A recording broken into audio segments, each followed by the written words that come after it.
بسم الله الرحمن الرحيم. عن عمران بن حسين رضي الله تعالى عنه قال قال رسول الله صلى الله تعالى عليه وسلم: يا فلان، ما منعك أن تصلي في القوم؟ فقال: يا رسول الله، أصابتني جنابة ولا ماء. قال: عليك بالصعيد فإنه يكفيك. رواه البخاری۔ حضرت عمران بن حسین بیان فرماتے ہیں: ان رسول اللہ صلی اللہ علیہ وسلم رآ رجلا معتزلا لم يصلي في القوم۔ حضور نے ایک آدمی کو دیکھا جو قوم سے الگ تھلگ تھا اور قوم کے ساتھ نماز میں شامل نہیں ہوا۔ آپ نے پوچھا: ہے فلاں، ما منعک ان تصلی فی القوم، قوم کے ساتھ نماز آپ نے کیوں نہیں پڑھی؟ انہوں نے کہا: یا رسول اللہ، صابتنی جنابت ولا ماء، مجھے غسل کی ضرورت ہے اور پانی موجود نہیں ہے، اس لیے میں شامل نہیں ہوا کہ میں پاک نہیں ہوں تو نماز کیسے پڑھوں؟ آپ نے فرمایا: علیک بالصعید فانہ یکفیک، تم پر پاک مٹی کے ساتھ تیمم کرنا لازم تھا، وہ کر لیتے ہو تو وہ تمہیں کافی ہو جاتا۔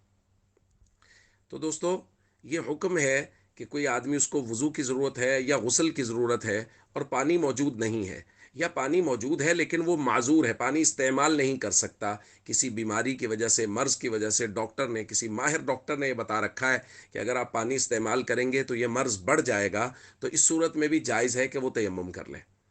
اب تیمم کا طریقہ بھی نبی کریم صلی اللہ علیہ وسلم نے سکھایا ہے۔ طریقہ یہ ہے کہ ایک مرتبہ دونوں ہاتھ زمین پہ مارے جائیں، اور اگر مٹی زیادہ لگ جائے تو اس کو پھونک وغیرہ کے ذریعے یا الٹے ہاتھ ایک دوسرے میں مار کے جھاڑ لیا جائے اور اس کو چہرے پہ پھیر لیا جائے پوری طرح سے۔ پھر دوبارہ مٹی پہ، دیوار پہ، کسی بھی مٹی والی جگہ پہ ہاتھوں کو مارا جائے، اور وہ کلائیوں پہ، بازوؤں پہ ان دونوں ہاتھوں کو پھیر لیا جائے، تو یہ تیمم ہو جائے گا۔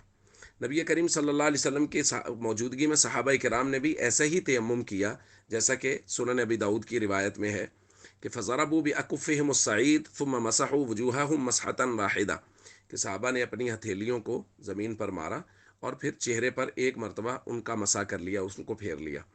ثم عادوا، پھر دوبارہ انہوں نے فضربوا باکفہم الصعید مرۃ اخری، پھر دوبارہ انہوں نے زمین پر مارا، فمسحوا بایدیہم، اور پھر اس کے بعد اپنے ہاتھوں پر انہوں نے مسح کر لیا۔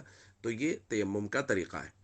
تو اگر کسی جگہ کوئی آدمی ایسا ہو کہ اس کو پانی دستیاب نہ ہو، دیکھیں اس میں بات سمجھ لیں کہ ایسا نہیں ہے کہ گھر میں پانی موجود نہیں ہے اور تیمم کرنے بیٹھ جائیں، ایسا نہیں ہے، اس کی شرائط ہے کہ دور دور تک کہیں پانی موجود نہیں ہے، ٹھیک ہے، تو اس صورت میں تیمم جائز ہے۔ یا پانی موجود ہے لیکن پانی استعمال کریں گے تو مرض بڑھنے کا اندیشہ ہے، کسی ماہر ڈاکٹر نے کہہ رکھا ہے، تو پھر یہ معذور سمجھا جائے گا، اس صورت میں بھی تیمم کرنا جائز ہے۔ السلام علیکم ورحمۃ اللہ وبرکاتہ۔